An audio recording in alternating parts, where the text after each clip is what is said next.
Após ler isso, você ainda duvida do enorme poder que o demônio tem sobre nós quando percebe que somos escravos de uma paixão? Como Santo Ambrósio bem notou, o adversário põe suas armadilhas, principalmente quando vê alguma paixão que nos prende. É então que ele provoca a nossa concupiscência e prepara suas redes. O inimigo observa qual a coisa que mais nos agrada. Quando a descobre, ele a põe diante dos nossos olhos para provocar-nos desejos desenfreados e assim nos prender com força em sua teia infernal. O diabo quer que você seja escravo da paixão. O diabo quer te fazer escravo dele. Como que o diabo faz para que você seja escravo dele? Ele quer colocar uma corrente em você. Ele quer fazer você escravo dele. Como é que ele faz isso? Fazendo você cair em pecado grave, fazendo você cair em pecado mortal. O diabo quer que você caia. O diabo quer que você pratique o pecado mortal.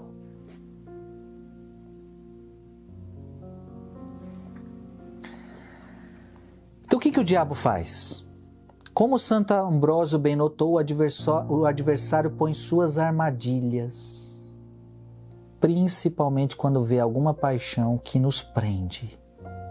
É então que ele provoca a nossa concupiscência e prepara as suas redes. O inimigo observa qual a coisa que mais nos agrada. O diabo ele fica tentando achar aquilo que mais agrada a você, para provocar a sua concupiscência. O que é a sua concupiscência? A sua concupiscência é aquilo que você herdou do pecado original. E lembra, o batismo apagou o pecado original. Então você não tem mais pecado original, se você foi batizado. Mas a concupiscência ficou. O que é a concupiscência? É aquilo que te atrai ao mal. Há em nós uma certa vontade de fazer coisa ruim. É o que Paulo nota. O bem que eu queria fazer eu não faço, o mal que eu não queria eu acabo fazendo. Há em nós um desejo de fazer coisa errada. E isto é a ferida do pecado original, é a consequência do pecado original que ficou em nós. Então o que o diabo faz? O diabo provoca essa concupiscência. Ele sabe que a gente tem desejos ruins, ele sabe que a gente tem paixões ruins, então ele provoca. Ele fica preparando armadilhas para ver o que a gente mais gosta. E quando ele percebe que você gosta daquilo, ele te oferece aquilo.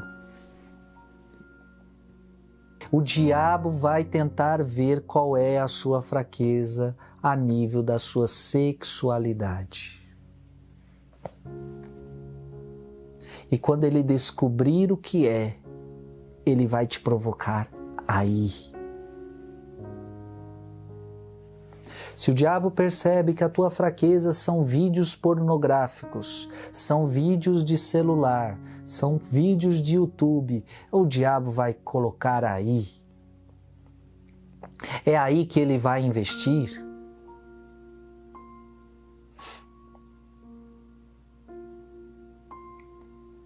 O diabo sabe que a sua fraqueza é quando você olha determinadas roupas, determinados decotes. Essa é a tua fraqueza.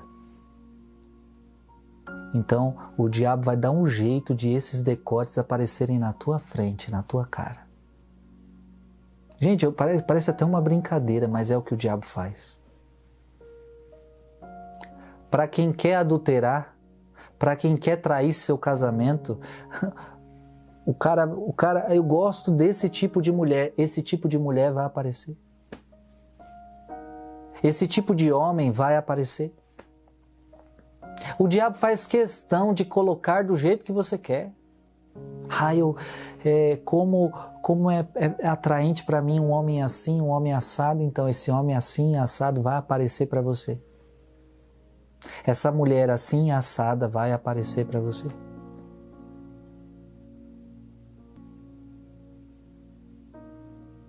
Então, cuidado.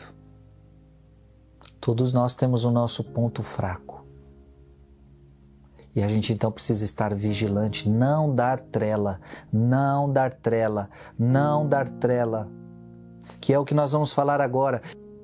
Diz Cassiano: se alguma vez ouvirmos falar sobre queda de uma alma que havia se consagrado à vida espiritual, não pensemos que ela sucumbiu logo à primeira tentação. Então, se alguma vez alguma alma caiu na tentação do diabo, não é que ela caiu na primeira tentação, o problema dela foi ter caído em outras, pequenas. Podemos afirmar sem medo que ela começou com faltas pequenas, até cair nos pecados graves. Então é assim, começa do pequeno. Se você não é fiel no pouco, você não vai ser fiel no muito. Então começa no pequeno. Quem um dia caiu em pecado grave, em pecado mortal, começou pequeno. São João Crisóstomo conta ter conhecido diversas pessoas, a seu ver muito virtuosas, que mais tarde se precipitaram num abismo de crimes. Olha isso, São João Crisóstomo conheceu pessoas virtuosas, mas depois se lançaram em abismo de crimes, por não terem sido cautelosas na ocasião das faltas leves.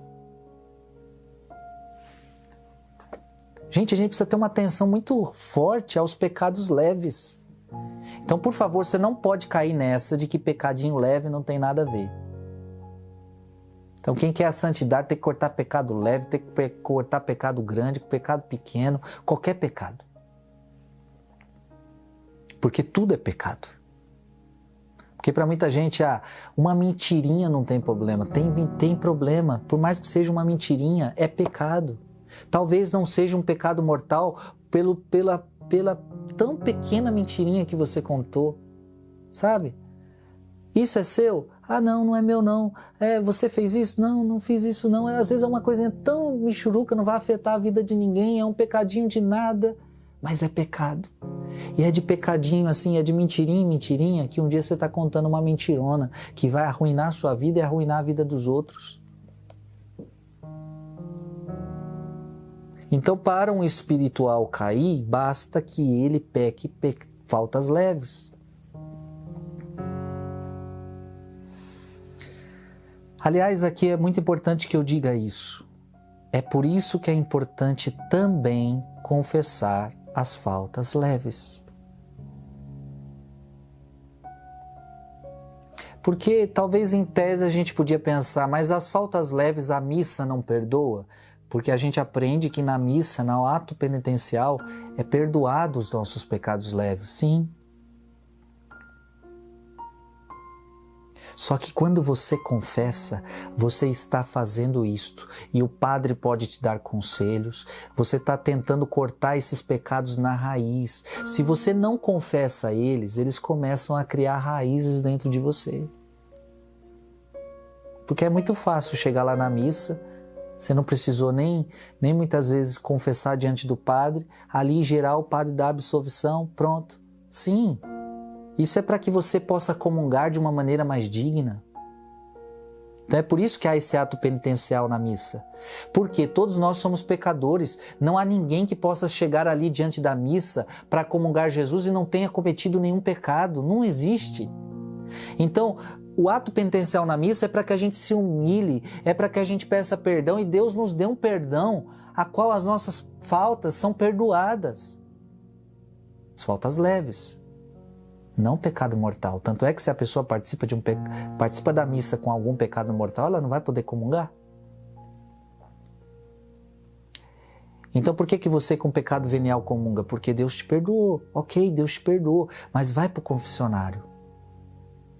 E tudo aquilo que você pediu perdão na missa, pede perdão também no confessionário, abrindo a boca, falando com o padre. Lembra que Santo Afonso já falou isso outra vez? Quando a gente abre a boca, a gente está... meia tentação já está vencida, a gente está revelando a tentação.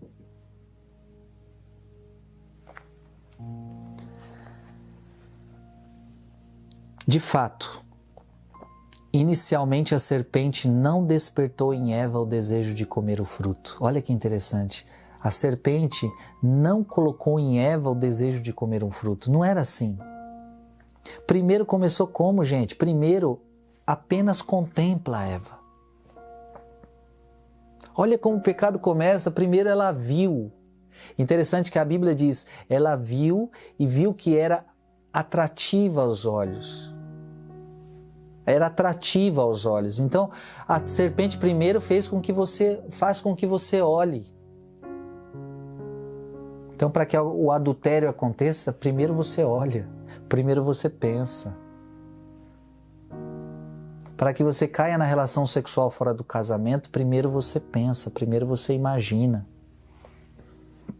Começa de pequenos fatos, começa com uma mãozinha aqui, uma mãozinha ali. Começa com uma mão onde não devia. Aliás, casais de namorados, isso tem que parar no seu namoro. De colocar a mão nas partes íntimas do seu namorado, nas partes íntimas da sua namorada. Tem que parar isso. Se você não parar com isso, você vai cair no pecado mortal. Se é que já não cai. Então tem que parar com isso. O corpo dela não te pertence. O corpo dele não te pertence. Eis o motivo porque você não pode tocar. Não pode. Não é teu. Como é que você está tocando em algo que não é teu? Como é que você está usufruindo, se dando prazer através de algo que não é teu? Isso é profanação. Isso é impureza. Então você não pode. Não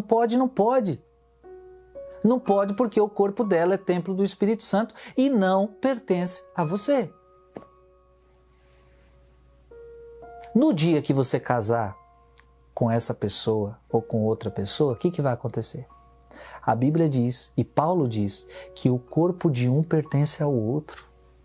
Então por que agora pode fazer carícia? Por que agora pode fazer carinho? Por que agora pode tocar nas partes íntimas? Por que agora pode fazer sexo? Porque agora o corpo dela é teu e o corpo teu é dela. Olha que bonito. Já não são dois, são uma só carne. O corpo de um é corpo do outro. Então você pode tocar, pode ver, pode. Não é pecado nenhum. Dentro do casamento, pode ver, pode tocar, pode fazer sexo. Não é pecado nenhum. Agora no namoro, não. E aí mas eu trouxe esse assunto por quê? Porque começa assim, né? É as mãozinhas bobas. E essa mãozinha boba vai te levar ao lugar errado.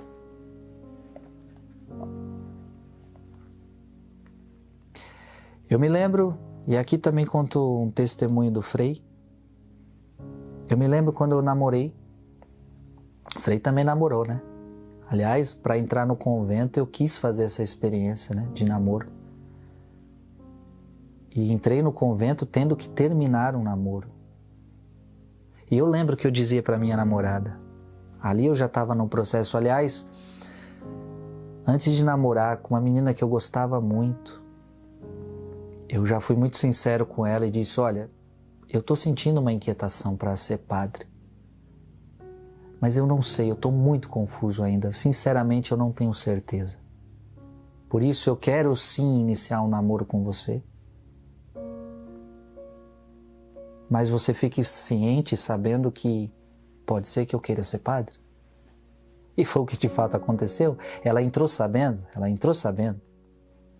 Entrou numa briga muito injusta, não é verdade? Não adianta você querer brigar com Deus, você sempre vai perder. Meninas que estão me escutando, se teu namoradinho foi chamado para ser padre, você vai perder. Se é verdade que ele está sendo chamado para ser padre, você vai perder. E não brigue com Deus, não brigue. Graças a Deus a minha não brigou com Deus, ela compreendeu desde o início o processo. Mas o que eu queria trazer do meu namoro é que eu me lembro que eu dizia para a minha namorada, você está vendo minha mão? Eu quero pedir algo a você. Não permita que a minha mão toque nos seus seios, não permita que a minha mão toque nas suas partes íntimas, não permita que a minha mão toque em lugar que não deve. Eu dizia isso para ela. Porque pode ser que uma hora ou outra eu vou querer tocar e pode ser que eu toque.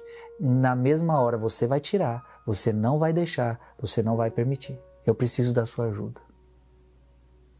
Eu dizia isso para ela. Porque eu sabia que é tudo muito perigoso, é uma mão boa, além de eu estar desrespeitando ela. Então isso é um desrespeito. Mas passar a mão, que talvez não seja ainda o pecado mortal, mas começa a abrir uma brecha tremenda para o diabo colocar os dois na cama. E eu tinha essa consciência, então eu dizia, não deixa. Graças a Deus não é que ela precisou, não teve muito trabalho, não teve trabalho. Mas estava avisado, dei a licença, seja firme, seja firme.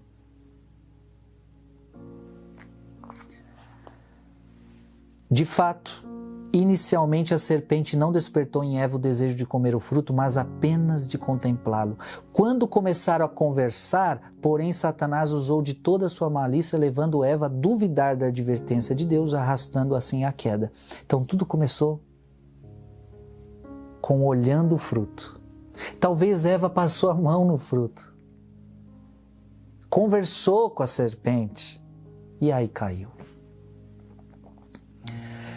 Gente, segundo Santa Teresa, o demônio já se dá por satisfeito quando percebe que uma alma abriu um pouquinho a porta do seu coração. Se você abrir um pouquinho a alma do seu coração, se você der uma brecha, o diabo já está feliz. Por isso eu digo a você, não dê brecha, não abra nem um pouquinho a porta, fecha. Então, por isso que a gente tem dito aqui para você constantemente, nenhum vídeo, nenhuma foto, nenhum comercial, nem uma roupa depravada, nem um olhar indecente, nada, você não pode abrir mão de nada, você tem que ser firme, nas pequenas coisas, para que não caia nas grandes. Porque o diabo já se dá por satisfeito se uma alma abrir um pouquinho a porta do seu coração, pois o inimigo sabe que depois achará meios de fazê-la abrir completamente. Então por que o diabo ficou feliz porque abriu um pouquinho? Porque ele sabe que é questão de tempo você vai abrir completamente. Esta é também a opinião de São Jerônimo. O inimigo não tenta logo de início induzir ao pecado grave, mas a culpas leves, para que assim possa penetrar na alma quase sem ser notado, nela estabelecer o seu domínio e então seduzi-la ao pecado grave. E gente, é incrível, depois que a pessoa entrar no pecado mortal, é muito difícil de ela sair, viu? Você já prestou atenção nisso? Quando a pessoa entra no adultério, para tirar ela desse adultério, dá trabalho, hein? Depois que um casalzinho de namorado e de noivos começa a ter relação sexual, é difícil tirar eles desse vício. Depois que você se entra numa vida de masturbação, é difícil tirar você daí, hein? São pecados graves. Aliás, a masturbação também é um pecado grave, viu? Está lá no Catecismo da Igreja Católica. A masturbação é um pecado intrinsecamente grave. Então, depois que você se entrega à masturbação, depois que você se entrega ao sexo fora do casamento, depois que você trai o seu casamento, é difícil fazer você voltar para Deus de novo. Porque é como se a alma tivesse presa. É como se a alma tivesse escrava. É como se a alma tivesse sob o domínio de Satanás. Gente, é como se você voltasse. É muito forte isso que o Frei vai dizer. É como se você voltasse ao domínio de Satanás de novo, aquele ao qual Jesus morreu na cruz por você e te libertou. Então, quando você comete um pecado mortal, é como se você quisesse voltar ao domínio de Satanás, você dissesse, eu quero estar sob Satanás. Porque o pecado mortal é isso. Eu sei que é pecado, eu faço, é uma coisa grave, eu faço porque quero. Eu faço porque quero. E porque você não adianta dar desculpa dizendo assim, mas é porque eu não consigo, eu não resisto. Não, não existe isso. Se você usar os meios certos, se você rezar a Deus, se você fizer tudo que a gente tem explicado aqui, claro que você vai vencer o adultério, você vai vencer o sexo fora do casamento, você vai vencer a masturbação. Com a graça de Deus a gente vai conseguir todas as coisas. Agora, se você não vence, o grande motivo é porque você não quer. Você peca porque você quer. Você peca porque não houve uma decisão de deixar ainda. Não houve uma firme decisão de deixar. É por isso que Paulo diz, é para a liberdade que Cristo vos libertou. Então Cristo libertou você não para que você volte a ser escravo, mas tem muita gente voltando à escravidão pelo pecado mortal. E como começou? Abrindo uma porta pequenininha. Um homem piedoso não se torna perverso de uma vez. É de pouco a pouco, ressalta São Bernardo e acrescenta, começa com pequenas faltas, aquele que mais tarde se entrega aos maiores delitos. Gente, um pecado vai trazendo outro. Então você começa com pecado venial, de repente você já está no pecado mortal, e do pecado mortal isso vai atraindo outros pecados mortais, não é verdade? Por exemplo, vocês não tinham relação sexual no namoro. Aí começou mensagens indevidas, começou passar a mão de um jeito que não devia fazer no namoro, agora estão no sexo. Agora estão no pecado mortal. E quantos aconteceu isso? Para não parar por aí começam as mentiras. Começam a mentir descaradamente para as pessoas para tentar esconder o pecado que está fazendo. Mas para não parar por aí, quantos depois de uma relação indesejada acabaram engravidando? Só que aí bateu o medo, só que aí bateu o desespero. E agora? Aí a primeira coisa que veio na cabeça é, vamos abortar. Olha, meu Deus do céu, um pecado vai gerando outro pecado. Ou então, agora que nós fizemos sexo, vamos se juntar. Agora que a gente tem filho, vamos se juntar. Então vamos continuar nesse pecado aqui. Então um pecado vai atraindo outro pecado. Não é porque você fez sexo, não é porque você caiu, não é porque agora tem filho, que agora você tem que continuar no pecado. Fez filho? Agora assuma as consequências. E fica no seu cantinho, ela fica no seu cantinho. Até porque não é o filho que tem que fazer o casamento. Não é um filho que tem que fazer casamento. Não é um filho que tem que unir vocês, é o amor.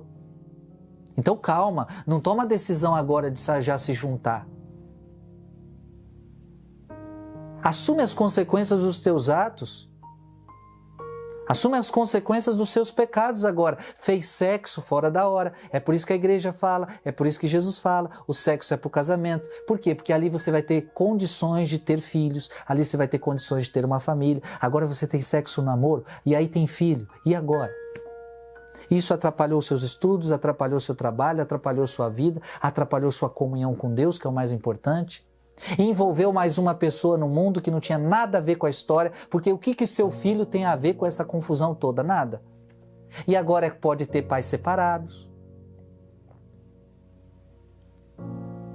Mas não caia na besteira de abortar. Se você teve filho, agora assuma as consequências. Vá cuidar dessa criança, porque a criança não tem nada a ver. E a partir do momento que foi concebido, você foi lá no hospital, fez o negocinho lá e viu, tô grávida. Então, você está grávida. Tem uma vida dentro de você. Abortar é um pecado mais grave ainda.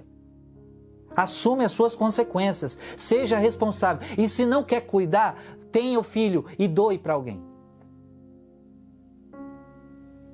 Se não quer, se você é irresponsável, acha que não tem condição, acha que não quer, mas não vai cometer um pecado pior. Aliás, já é um pecado você deixar o seu filho ao Deus dará e falar, alguém adota isso daí. Sendo que você podia fazer, sendo que você podia cuidar, mas não quer. Mas é um pecado menos grave do que você abortar, do que você matar essa criança. E outra, você não precisa cair no pecado de agora morar junto. Então vamos morar junto. Já que temos filho, vamos agora, já que estragou tudo, vamos estragar de vez. Não é assim. Fez o filho, fez a besteira, se arrependa, bota a cabeça no lugar, conversem, olha aí, olha o que a gente está fazendo da nossa vida, a gente se entregou ao pecado, olha as consequências, estamos passando as coisas na frente, nem sei se é com você que eu quero casar. Mas se sabe, agora vamos então estabelecer, vamos fazer direito, vamos parar de ter relação, vamos parar com isso, vamos procurar emendar nossa vida com Deus e vamos agora ter sexo só depois do casamento. Não é porque fez uma vez, e isso eu sinto que está sendo libertador para muitos jovens. Não é porque você fez uma vez, não é porque você caiu uma vez que você tem que continuar.